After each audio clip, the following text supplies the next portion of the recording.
Welcome to another edition of the Bones of Advertising. I'm still Craig McLeod, and of course you are. I'm confused this week, a little confused. You're confused, JD. What do you mean? I'm a little bit confused. I have seen a couple of ads roll across the desk today, yesterday, and earlier last week that have just reminded me of the vagaries of advertising. I thought, right, the vagaries. I look forward to exploring this, JD. And what would you say the bone is we're going to pick over today? I think the bone that we should pick over this week is using assets against the brand. Okay. I like the sound of that. It's not a well-known bone. It's like one of those little bones that you find underneath the carcass of the chicken that you know holds a particularly nice little morsel of meat that no one else knows about. I love this bone. Okay. I particularly love this bone. If I was eating the chook of advertising, this would be the bone that I would look for, because I don't think too many people kind of understand the rich textures and delightful flavors that are involved in just gnawing over this bone. But the chook of advertising. I think that's what you said, and I'm all about the chook of advertising. So let's start to gnaw on this chook of advertising and that tasty morsel. What have you got for us? Okay, so I have seen. Have you seen the "I'm a Mac guy" flogging the Intel chip ads? Oh my gosh. Yes, indeed. I have seen it. And I got to tell you, it is one of the best ones I've seen. Now, I've always been one to talk about this particular, good looking rooster and the nerdy looking Muppet from the original campaign that Mac put out that said, hey, I'm a Mac and I'm a PC. And PC was just always boring. But what's the new one all about, JD? Oh, well, let me enlighten you and our listening audience. Justin Long, who is famous for being Justin Long and dating, I think he dated Drew Barrymore. I don't know, it doesn't matter. He was the original Mac guy, like, I'm a Mac, I'm a PC. Blah, blah, blah, blah. Everyone knows those ads. We'll play one right here. Hello, I'm a Mac. Hello, I'm a PC, and I'm living with Vista. Hi, PC. I'm so proud of you for doing this, pal. This is great. Thank you. One day at a time, buddy. Yep, you've taken the biggest step, and that's accepting that our operating system isn't working like it should. I just wish they would resolve these problems and issues once and for all. I wish I could tell you it's going to get easier. Well, I'm pleased to say I've been error-free for nearly a week. Way to go! Well, I'm pleased to say I've been error-free for nearly a week. Okay. Well, I'm pleased to say I've been error-free for nearly a week. So hard to watch. Can someone restart him, please? Well, I'm pleased to say I've been error-free for nearly a week. So you see what I mean? Wow, yeah, that was great, wasn't it? Seamless. So what he's done is he has fronted up for Intel. And I'll play the ad now, and then we'll talk about it afterwards. Hello, I'm Justin. Just a real person doing a real comparison between Mac and PC. Come on. Oh, so you're a PC gamer? Sup? Sup with you. You're doing all this gaming on a laptop then? Yep. Wow. Okay. And do we have a Mac gamer? No one really games on a Mac. I know.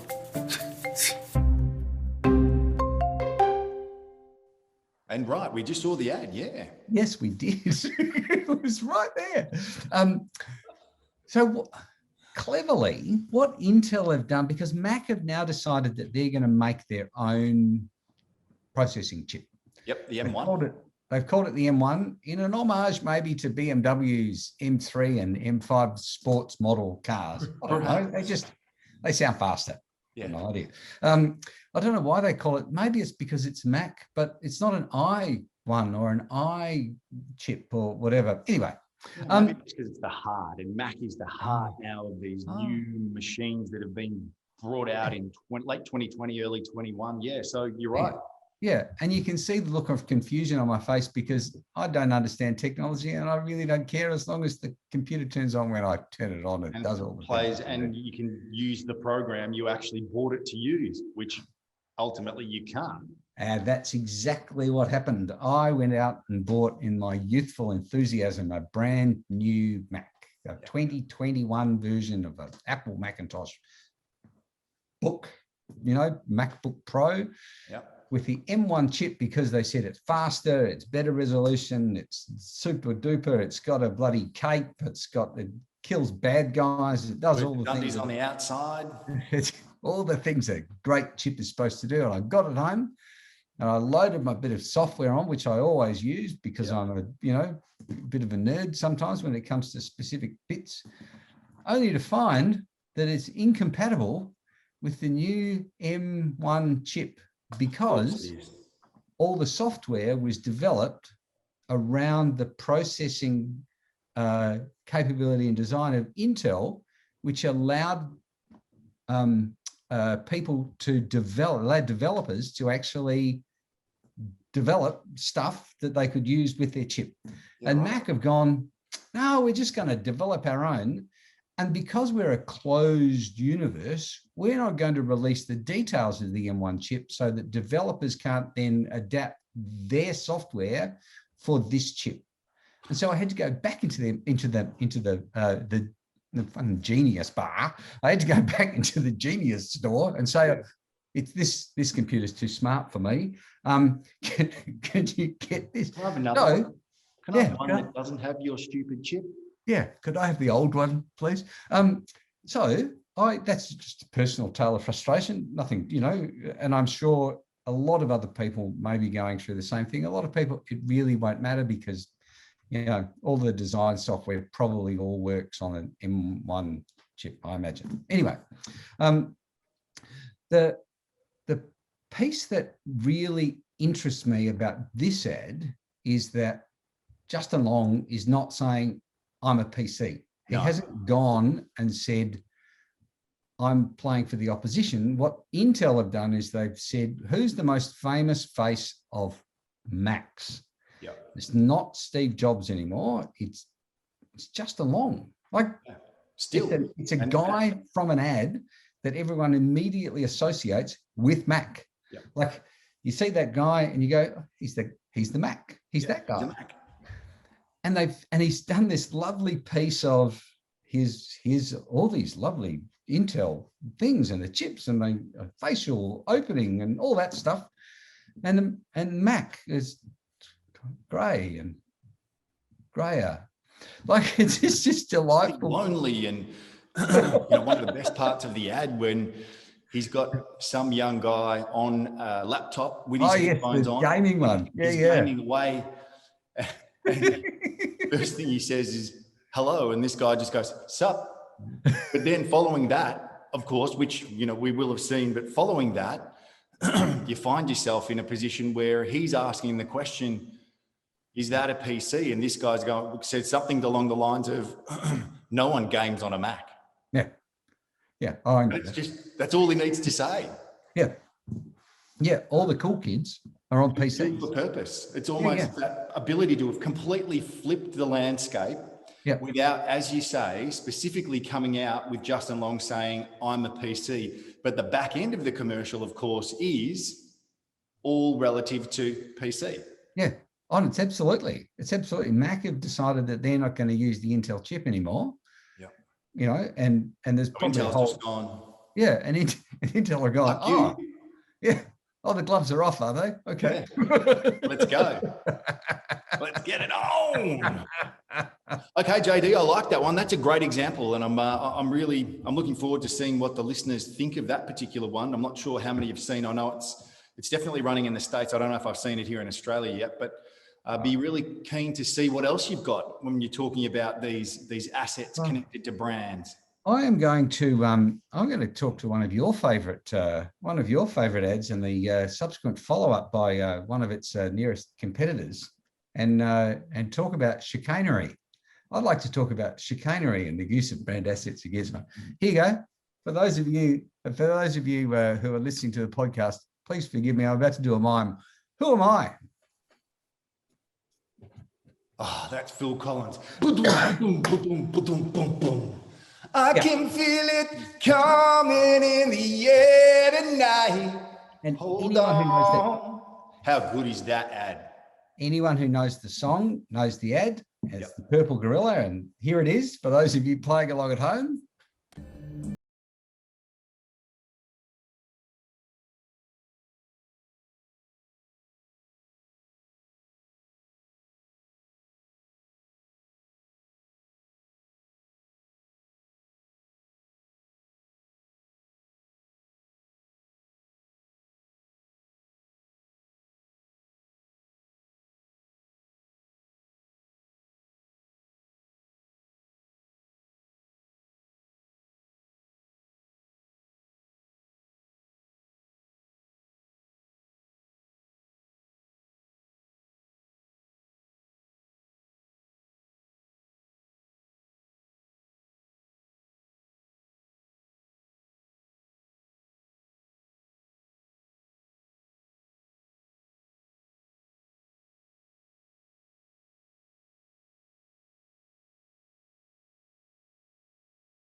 And so everyone goes, oh, Cadbury, purple, gorilla, how fantastic, lovely. And it's that delightful use of, it sets up and reinforces the brand asset, purple. Like that's all Cadbury Dairy Milk, the chocolate bar, purple. If you're purple and it's purple, and that's all. Like that's what they were establishing, a very powerful brand asset. I still hear that song today, and it still connects me straight back to that image of the gorilla. And I'm not sure whether he's fully CG or whether it was someone in a suit. No, it was someone in a suit. Yeah, someone in a suit. But you see him, and even the snarl, like the lip goes up just a little. Yeah. And then he just goes into the boom, and it's unbelievably good, just so perfect. Yeah. And then the back end of it, the tail is a glass and a half full of fun, I think is the final message on screen. And then, as you say, it's just purple with the logo. Unbelievable. So good. Fantastic. And they unwittingly created a new brand asset, which was a gorilla. Yep. Unwittingly. But they made it. Everyone goes, oh, gorilla drum set, Cadbury, piece of cake. Phil Collins, away you go. Yeah. So Daryl Lee have love Daryl Lee. Aussie icon. Everyone loves Daryl Lee. Rocky Road, best thing ever. Best Christmas present ever. Like everyone, you can't tell what it is. Used to be like the choice for Father's Day too, JD. When they had like the stores, it used to be like the slab of Rocky Road or the peanut brittle as well. They used to be like a Father's Day thing. I remember getting that for Jimmy, my dad, on numerous occasions. Loved it, mate. He's a peanut aficionado.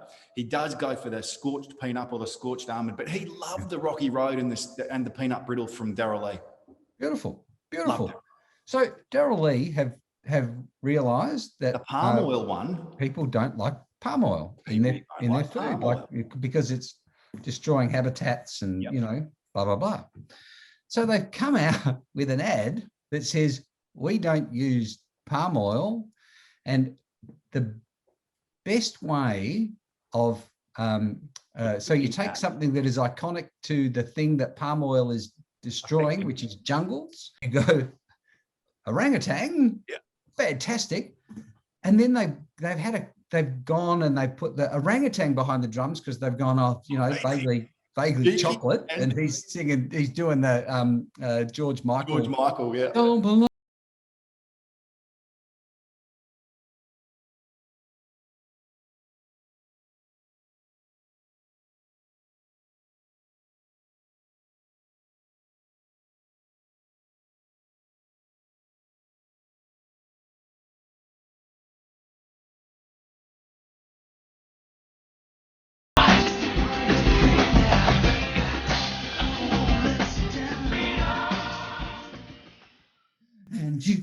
So good. Yeah. And the back positioning there, or the message there is, what is it? Your choices can change the world, or something like that. It's brilliant. We'll have the right thing up on screen for the listeners, but loved it. So good. Yeah. And it was almost, I felt it was more an homage or like a tip of the hat to Cadbury than it was trying to do something. It was. I believe it was, because I believe in the goodness of people's intentions I take a rose-colored view of the world, but unintentionally, they have, by inference, by saying that Daryl Lee does not use palm oil in their chocolate, infer, and because they're using a simian behind a drum kit, connecting them together. They're insinuating that maybe Cadbury do. And so elevating their brand. They're stealing their brand asset, this unintended brand asset that Cadbury invented back when, what was that, 10, 15 years ago? It was a long time ago, but I still think, it resonates today. But yeah, right, it was a long time ago. Yeah. So they've used this against it. Here's the interesting thing.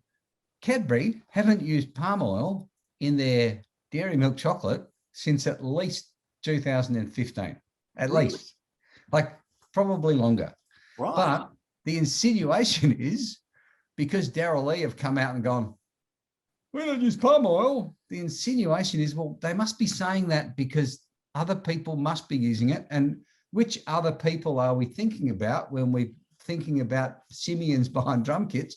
Oh, must be cat. So it's a deliberate, unintended, alleged. We've got to be alleged. Everything's alleged, my boy. When we start to put critique out there, it's alleged. It's definitely not factual. Yeah. This is just one idiot's opinion. Two idiots' opinion. Two idiots' opinion.